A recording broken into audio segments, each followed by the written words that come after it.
Goalabazar highway road, চারপাশে গর্ত, জমে থাকা পানি, ময়লা আবর্জনা। এটাই আমাদের ঐতিহ্যবাহী মিনি টাউন খ্যাত গোয়ালাবাজারের হাইওয়ে রোড। কিন্তু দুঃখের বিষয়, এর বর্তমান অবস্থা ভয়াবহ। সর্বত্র ভাঙাচোরা রাস্তা, বড় বড় গর্ত, আর সামান্য বৃষ্টি হলেই জমে যায় নোংরা পানি। ময়লা আবর্জনায় চারপাশ ভরে যাচ্ছে।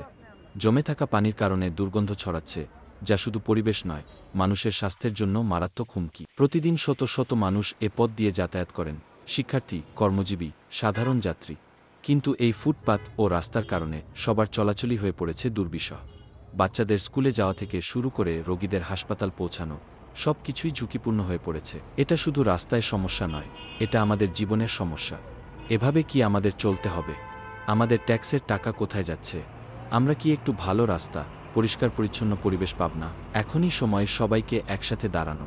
আমরা চাই গোয়ালাবাজার হাইওয়ে রোডের দ্রুত সংস্কার, চাই পরিষ্কার ও নিরাপদ পরিবেশ। আমাদের ছোট্ট প্রচেষ্টা, আমাদের সচেতনতা, এটাই একদিন গোয়ালাবাজারকে আবারও সুন্দর ও চলাচল উপযোগী করে তুলবে।